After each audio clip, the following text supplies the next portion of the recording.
Baik, Assalamualaikum warahmatullahi wabarakatuh. Halo teman-teman, perkenalkan nama saya Egidi Amalia Putri. Saya mahasiswa perbankan syariah dengan NIM 21070250008. Baik, di sini saya akan menjalankan tugas akhir dari manajemen resiko dosen pengampu, yaitu yang terhormat kepada Bapak Agung Haryanto. Saya di sini akan membawakan materi mengenai risiko investasi dan risiko imbal hasil. Baik, jadi sebenarnya apa sih risiko investasi? Di risiko investasi, risiko akibat bank ikut menanggung kerugian usaha nasabah yang dibiayai dalam pembiayaan bagi hasil berbasis profit and loss sharing. Risiko investasi ini muncul dari kontrak kerjasama partisipasi modal dan pembiayaan atau kegiatan bisnis di mana bank ikut menanggung risiko atau IFSB. Jadi risiko ini timbul apabila bank memberi pembiayaan berbasis bagi hasil kepada nasabah di mana bank ikut menanggung risiko atas kerugian usaha nasabah yang dibiayai. Jadi risiko investasi terkait dengan pembiayaan berbasis bagi hasil atau biasa disebut dengan syirkah. Tidak termasuk investasi pada aset keuangan atau disebut dengan financial assets dalam risiko kredit dan risiko pasar. Pembiayaan bagi hasil terdiri atas 3, yaitu yang pertama ada mudharabah. Mudharabah adalah bentuk kerjasama antara dua pihak, yaitu sohibul mal dengan mudharib. Sedangkan musyarakah merupakan bentuk dari usaha kemitraan yang di dalamnya terdapat bagi hasil, di mana dua pihak atau lebih yang menggabungkan modal dalam melakukan usahanya. Jadi pada akad syirkah khusus pertanian terdapat muzaraah, yaitu penyerahan lahan dan bibit oleh pemilik kepada pengelola. Lalu ada muqarabah, penyerahan lahan oleh pemilik dan bibit dari pengelola. Yang terakhir ada musakoh, yaitu penyerahan perawatan tanaman kepada pengelola. Jadi dasar perhitungan bagi hasil terdapat 2. Yang pertama ada bagi pendapatan revenue sharing, yaitu ada pendapatan kotor. Jadi pendapatan kotor itu gross revenue sharing, hasil dari penjualan langsung. Yang kedua terdapat net revenue sharing atau pendapatan bersih, didapat dari dikurang dari biaya operasional atau harga pokok. Jadi dalam net revenue sharing ini komponen pembiayaan akan dibebankan ke dalam bagi hasil yang harus ditetapkan dan disepakati pada akad untuk menghindari dari moral hazard dari mudharib atau nasabah. Jadi bank syariah ini menanggung kerugian dari pembiayaan bagi hasil kecuali ada 2, yaitu mudharib yang lalai dalam mengelola usahanya. Yang kedua ada mudharib karena melanggar akad. Jadi pada pengelolaan risiko investasi terdapat know your customer.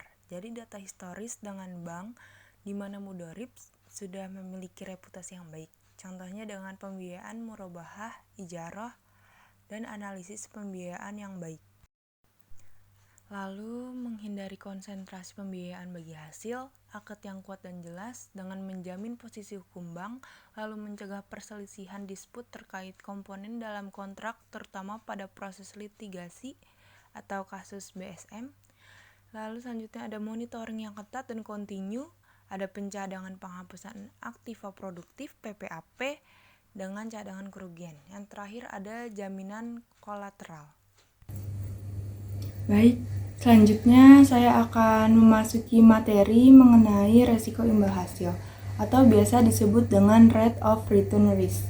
Di risiko imbal hasil ini merupakan risiko akibat perubahan tingkat imbal hasil yang dibayarkan bank kepada nasabah. Karena terjadi perubahan tingkat imbal hasil yang diterima bank dari penyaluran dana yang dapat mempengaruhi perilaku nasabah dan pihak ketiga atau disebut dengan PBI. Risiko imbal hasil ini akibat imbal hasil acuan atau disebut dengan benchmark yang dapat mempengaruhi ekspektasi tingkat imbal hasil yang diminta oleh nasabah atau disebut dengan IFSB. Jadi pendanaan imbal hasil ini nasabah menyimpan uang ingin mendapatkan imbal hasil yang baik. Jadi jika imbal hasilnya semakin menurun, maka nasabah akan memindahkan dananya kepada bank syariah yang lain.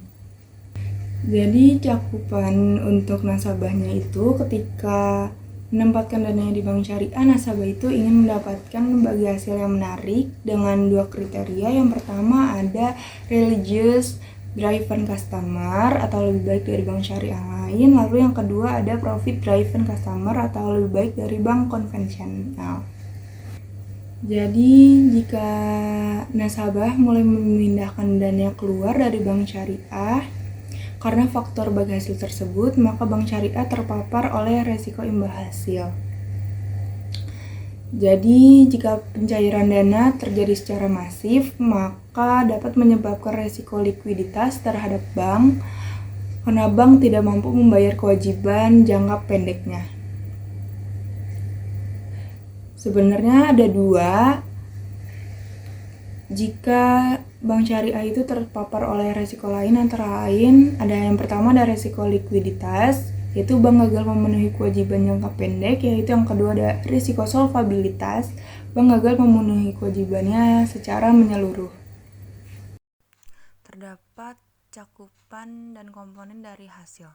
Yang pertama ada bagi hasil bank syariah, bagi hasil sendiri akan menurun, lalu ada bagi hasil bank lain akan naik. Lalu yang kedua ada imbal hasil acuan atau benchmark rate. Jadi kupon sukuk negara dan swasta. Yang kedua ada suku bunga di pasar uang konvensional. Jadi karena industri bank syariah merupakan minoritas di perbankan nasional, maka rentan terpapar oleh tingkat suku bunga di perbankan konvensional, yaitu suku bunga bank konvensional. Yang kedua ada kupon obligasi. Jadi pada cakupan identifikasi resiko, terdapat naiknya suku bunga acuan atau biasa disebut dengan BI rate akan meningkatkan ekspektasi nasabah bank syariah atas bagi hasil yang diberikan untuk menyesuaikan dengan kenaikan suku bunga acuan tersebut. Jadi bank akan terpaksa membayar bagi hasil dengan menggunakan porsi pendapatan bank. Jadi bila kondisi ini terjadi, maka risiko bisnis yang seharusnya ditanggung oleh nasabah akan diambil alih oleh bank syariah lain. Seperti itu. Jadi dalam jangka panjang, kondisi ini mempengaruhi permodalan bank dan akan menurunkan solvabilitas bank. Jadi pada pengelolaan resiko imbal hasil ini dilakukan dalam membuat imbal hasil bank syariah dapat diberikan dengan besaran yang stabil atau biasa disebut dengan smoothing policy. Jadi untuk melakukan hal tersebut, IFSB merekomendasikan pembentukan dan penggunaan 2 cadangan dana. Yang pertama ada PER, yaitu Profit Equalization Reserve. Yang kedua ada IRR, yaitu Investment Risk Reserve. Jadi sebenarnya apa sih PER ini? Jadi Profit Equalization Reserve ini merupakan cadangan dana yang dibuat untuk menjaga kestabilan pembayaran imbal hasil bank syariah kepada nasabah pemegang rekening mudharabah. Dana PER ini dibentuk dari pendapatan kotor atau biasa disebut dengan gross revenue sebelum pembagian porsi bank dan nasabah. Untuk IRR ini atau bisa disebut dengan Investment Risk Reserve merupakan cadangan dana yang melindungi pemegang rekening mudharabah dari risiko kerugian. Dana IRR ini dibentuk dari pendapatan bagi hasil yang menjadi porsi nasabah sebelum dibayarkan. Baik, jadi yang terakhir ada skema PER dan IRR. Jadi yang pertama ada pendapatan bank, yaitu di bawahnya ada PER. Lalu yang ketiga ada pendapatan akan dibagikan. Ada cakupannya itu bagi hasil nasabah dan bagi hasil bank. Di bawahnya terdapat IRR yang cakupannya itu bagi hasil nasabah yang dibayarkan. Baik, sekian pemaparan materi resiko investasi dan resiko imbal hasil. Saya Igidia Male Putri, pamit undur diri. Kurang lebih mohon maaf. Semoga bermanfaat. Wassalamualaikum warahmatullahi wabarakatuh.